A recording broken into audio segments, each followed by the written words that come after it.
Good morning everyone. आज हम पढ़ेंगे इंडस वाटर ट्रीटी के बारे में। इंडस वाटर ट्रीटी ये साइन हुई है between India and Pakistan in the year 1960। कौन सा ईयर है? 1960। ये इंपॉर्टेंट है, 1960।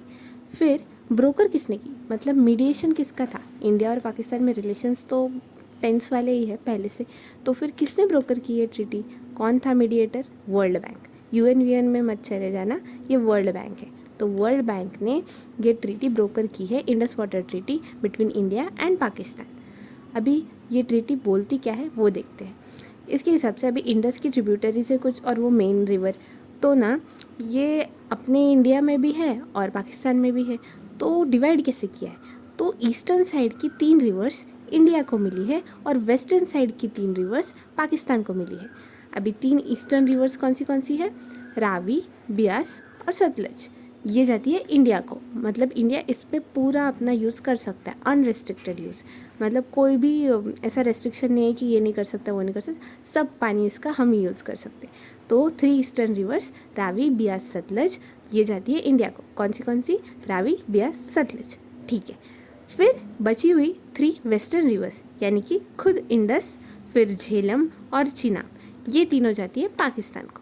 तो ऐसे याद रखना, ये स्पेलिंग छोटे हैं ना इनके, रावी, ब्यास, सतलज ये इंडिया को, और बड़े स्पेलिंग वाले प्लस मेन रिवर ये जाता है पाकिस्तान को। तो इंडस, झेलम, चिनाब ये जाता है पाकिस्तान को। ओके, तो अगर ये पाकिस्तान को दे दिया, लेकिन हमें पता है कि हमारे इंडिया में भी झेलम, चिनाब, इंडस ये थोड़ी थोड़ी बहती है, तो फिर क्या? तो फिर वो हम यूज़ ही ना करें? ऐसा नहीं है।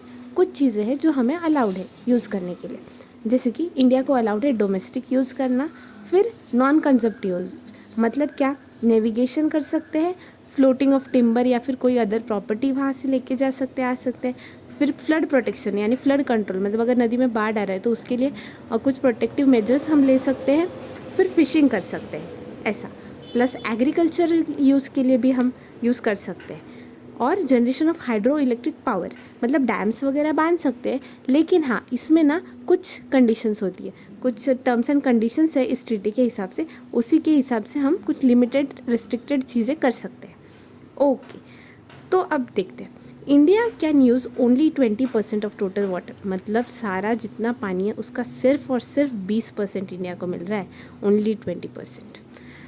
अभी देखते हैं। तो अभी जाहिर सी बात है कि 2 देशों के बीच में ये ट्रीटी है और हम दोनों देशों के बीच में मतलब ज़्यादा अच्छे रिलेशंस है नहीं, तो कुछ ना कुछ डिस्प्यूट्स तो अराइज होंगे ही। तो 3 लेवल का डिस्प्यूट सेटलमेंट मैकेनिज़्म है। पहला है परमानेंट इंडस कमीशन, तो ये दोनों देशों में होगा और ये डायरेक्ट नेगोशिएशन के लिए होता है, परमानेंट इंडस कमीशन है। अगर इस लेवल पे अगर बातचीत करके नहीं हुआ सॉल्व, तो सेकेंड है न्यूट्रल एक्सपर्ट। ये न्यूट्रल एक्सपर्ट अपॉइंट किया जाता है बाय वर्ल्ड बैंक।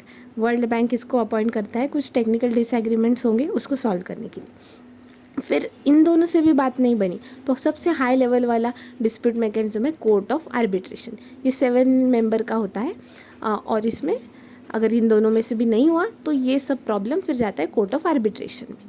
ठीक है। अभी इंडस वाटर ट्रीटी के हिसाब से हम लोग को देखो यूज़ डैम बांधना अलाउड है ना, तो हम लोग ने मतलब इंडिया के द्वारा कंस्ट्रक्टेड 2 डैम है, ये इंपॉर्टेंट है। एक किशनगंगा रिवर यानी झेलम जो रिवर है इसकी एक ट्रिब्यूटरी है किशनगंगा रिवर, तो किशनगंगा रिवर पे किशनगंगा डैम बांधा है। तो Kishanganga dam tributary of Jhelum पे बांधा है, मतलब झेलम पे किशनगंगा डैम है, ऐसा याद रख सकते हैं।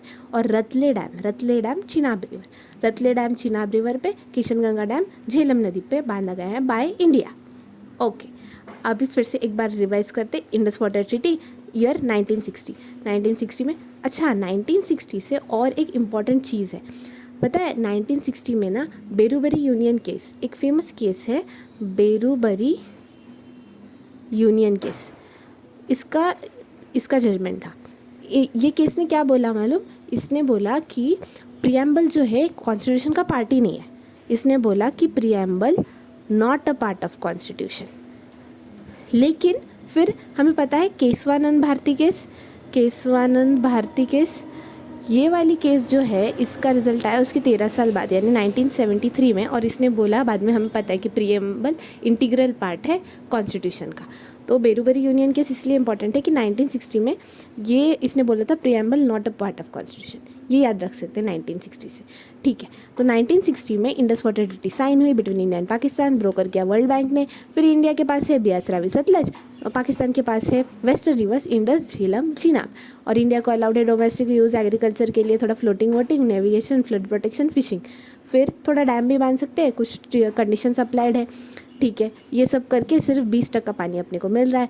3 लेवल का डिस्प्यूट सेटलमेंट है, permanent Indus commission, neutral expert और थर्ड कोर्ट ऑफ आर्बिट्रेशन। 3 चीज़ें, पी परमानेंट इंडस, परमानेंट चीज़ जो परमानेंट इंडस कमीशन है, फिर न्यूट्रल एक्सपर्ट वर्ल्ड बैंक के द्वारा, वर्ल्ड बैंक ब्रोकर था, फिर थर्ड कोर्ट ऑफ आर्बिट्रेशन। हम लोगों ने, इंडिया ने 2 डैम माने, झेलम पे किशनगंगा डैम, चीनाब पे रतले डैम। ठीक है, अभी इससे रिलेटेड और एक चीज़ है कि ये झेलम चीनाब सिंधु सभ्यता पता है ना अपने को, इंडस वैली सिविलाइजेशन, तो इंडस के आजू बाजू में ही थे सब पहले सिविलाइजेशन। तो वैदिक पीरियड में इसके कुछ पुराने नाम्स थे, वो एग्जाम्स में पूछ लेते, तो हम वो भी देखते हैं।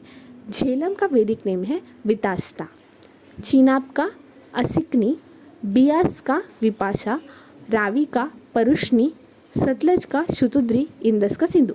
अभी इंदस का सिंधु तो हमें याद है। ठीक है, अभी ना बाकी के झेलम और चीनाब अपने पास नहीं है, पाकिस्तान के पास है। तो जो थोड़े से दर्द वाले नाम है ना, जैसे दास्ता टाइप्स का वितास्ता, तो झेलम का वितास्ता है। ओके, और सिख, तो सिख मतलब चीनाब का असिकनी। ठीक है, ये दोनों झेलम वितास्ता, चीनाब असिकनी अपने पास है। तो वो कौन सी, बियास का विपाशा, रावी का परुष्णी, सतलज का शुतुद्री। एक 2-3 बार आप खुद से रिवाइज करेंगे, ये चीज़ रिपीट करिए, फिर आपको याद हो जाएगा। झेलम वितास्ता, चीनाब असिकनी, बियास विपाशा, रावी परुष्णी, सतलज शुतुद्री, इंदस सिंधु। तो आज हमने इंडस वाटर ट्रीटी के बारे में पढ़ा। हमने पिछले 1 पेजेस में global multi dimensional poverty index, फिर world happiness report, world heritage committee, ये सब के बारे में भी पढ़ा है। उसकी प्लेलिस्ट है 1 पेजर की, वो मैंने डिस्क्रिप्शन में लिंक दी है, अगर आपने नहीं देखा है वो भी आप देख सकते हैं। Thank you so much.